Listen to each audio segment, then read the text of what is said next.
Welcome back. Keralam, Assam, పుదుచ్చేరిలో అయితే assembly ఎన్నికల పోలింగ్ జరుగుతోంది. ఓటర్లు తమ ఓటు హక్కును వినియోగించుకోవాలని ప్రధాని మోదీ పిలుపునిచ్చారు. లోక్సభ ప్రతిపక్ష నేత రాహుల్ గాంధీ కూడా ఓటర్లకు తమ ఓటు హక్కు వినియోగించుకోవాలని కోరారు.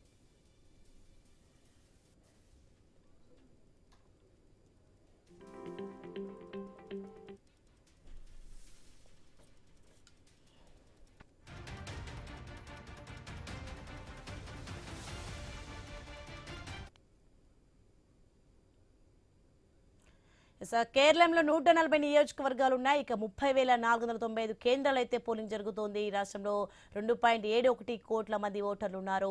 ఇక లెఫ్ట్, కాంగ్రెస్, బీజేపీ కూటమిల మధ్య ముక్కోనపు పోటీ నెలకొంది. కేరళం సీఎం పినరయి విజయన్ ఓటు హక్కు వినియోగించుకున్నారు. ఇక ఈ 3 రాష్ట్రాలకు సంబంధించి ఈ కేరళం, అసోం, పుదుచ్చేరిలో అసెంబ్లీ ఎన్నికలకు సంబంధించి మరింత సమాచారం అందించడానికి మనకి మధుసూదన్ రావు ఫోన్ లైన్లో అనలిస్ట్ సిద్ధంగా ఉన్నారు. నమస్తే అండి మధుసూదన్ రావు గారు. నమస్తే అమ్మా. మొత్తానికి చూసుకుంటే 3 రాష్ట్రాలకు సంబంధించి ఎలా జరుగుతుంది, ఓటర్ల ఉత్సాహం ఎలా ఉందనుకోవచ్చు, అండ్ ఈ నెక్స్ట్ ఫర్దర్ గా ఏం జరగనుంది, ఈ రోజు పోలింగ్ సంబంధించి ఏమంటారు? ఈ ఎలక్షన్ ఊహించిన విధంగానే ఈ ఫలితాలు వస్తాయనే ఆలోచన కనబడతా ఉంది. అంటే ఓటర్ శైలి కావచ్చు, అక్కడ జరుగుతున్న పరిస్థితులను బట్టి చూస్తే ఇవాళ కేరళలో 140 అసెంబ్లీ స్థానాలు ఉన్నాయి. 800 పైచీలకు 883 మంది ఇక్కడ నామినేషన్ వేసారు. కేరళలో ఎప్పుడు కూడా ఎల్డీఎఫ్, యూడీఎఫ్ మధ్యనే ప్రధానమైనటువంటి పోటీ ఉంటుంది.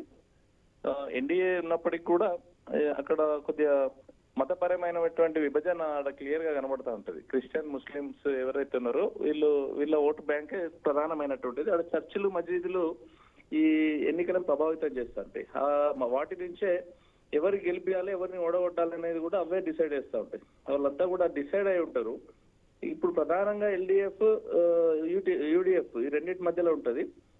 వీళ్ళ మధ్య కూడా పోటీ కూడా పెద్ద తేడా ఉంటదండి. వీళ్ళకు మధ్యలో ఈ 2 గ్రూపుల మధ్యలో కూడా ఓట్ పర్సెంటేజ్ కూడా 2,000, 3,000 గతంలో చూసిన ఎలక్షన్ చూసినప్పుడు 2,000, 3,000, 5,000 ఈ విధంగా వచ్చింది. సీట్లలో కూడా సీట్స్ కూడా పెద్ద తేడా ఏం కనబడదు. వీళ్ళు అంటే మెజారిటీ సీట్స్ పెద్ద అధికారంలో దగ్గర రావడానికి. కాబట్టి బ్యాలెన్స్ గా ఎలక్షన్ అనేది నడుస్తూ ఉంటది. ఎల్డీఎఫ్ కే కొద్దిగా అవకాశాలు ఎక్కువగా కనబడుతున్నట్టుగా తెలుస్తా ఉన్నది. అక్కడ విషయం చూస్తే అక్కడ ఎల్డీఎఫ్ మళ్ళీ పినరయి విజయాన్ని వారే కైవసం చేసుకునే పరిస్థితి ఉన్నది. అట్లనే ఈ మన అస్సాం చూసినట్టయితే అస్సాం పరిస్థితి కూడా అస్సాంలో కూడా ఎలక్షన్ బీజేపీకి అనుకూలంగా పోతా ఉంది. అక్కడ ఉన్నట్టు హేమంత్ బిశ్వాన్ మీద ప్రజలకు మంచి విశ్వాసం ఉన్నది. అస్సాం బార్డర్ సమస్యని అధిగమించారు. అక్కడ రోహింగ్యాలు పక్క దేశం నుంచి వస్తున్నటువంటి వాళ్ళని అరికట్టట్లో భారతీయ జనతా పార్టీ అక్కడ సక్సెస్ అయింది. అక్కడ ఉన్నటువంటి డెమోక్రసీ మొన్న ఈ 10 years నుంచి నడుస్తున్నటువంటి కార్యక్రమంలో చాలా అద్భుతమైనటువంటి పాలన కొనసాగుతున్నట్లు అక్కడ ప్రజల్లో విశ్వాసం పెరిగింది. కాబట్టి ఎన్డీఏకు అక్కడ మంచి అవకాశాలు కనబడుతున్నాయి. ఖచ్చితంగా అంటే ఈ సర్వేలు చెప్తున్న దాన్ని బట్టి చూస్తే మాత్రము అక్కడ గెలిచే అవకాశాలు అంటే 126 స్థానాలు ఉన్న అక్కడ బీజేపీ, కాంగ్రెస్ మధ్యనే ప్రధానమైనటువంటి పోటీ ఉంటుంది. రెండింటి మధ్యనే ఈ కాంగ్రెస్ అనేది రోజు రోజుకి వాళ్ళ పర్ఫార్మెన్స్ తగ్గిపోతున్నది. అది పార్లమెంట్ లో కావచ్చు, వివిధ రాష్ట్రాల్లో కాంగ్రెస్ పార్టీ యొక్క పనితీరు కావచ్చు, ఎక్కడ చూసినా కూడా కాంగ్రెస్ పర్ఫార్మెన్స్ తగ్గిపోతున్నాయి. నిన్న ఖార్గే గారు కూడా ఒక సభలో మాట్లాడుతూ ఆర్ఎస్ఎస్, బీజేపీ సర్పాలు వీళ్ళని చంపేయండి అని చెప్పి డైరెక్ట్ గా అంటే ఒక రాజకీయ పార్టీ, జాతీయ పార్టీ, 120 ఏళ్ల అనుభవం ఉన్న పార్టీ అని చెప్పుకునేటువంటి కాంగ్రెస్ పార్టీ ఒక పార్టీ పట్ల, ఒక జాతీయ పార్టీ ప్రభుత్వాన్ని ఈ దేశాన్ని నడిపిస్తున్న పార్టీ పట్ల ఆర్ఎస్ఎస్, బీజేపీ కార్యకర్తలని చంపేయండి అని చెప్పి పిలుపు ఏవైతే ఇవ్వడం ఉన్నదో అది అస్సాం ఎన్నికల్లో ఖచ్చితంగా దాని ఎఫెక్ట్ పడుతుంది.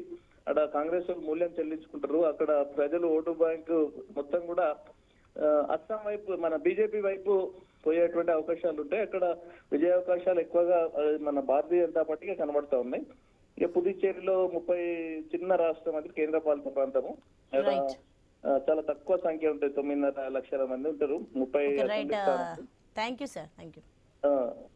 అట్లనే. హలో రైట్, థ్యాంక్ యూ అండి మధుసూదన్ రావు గారు.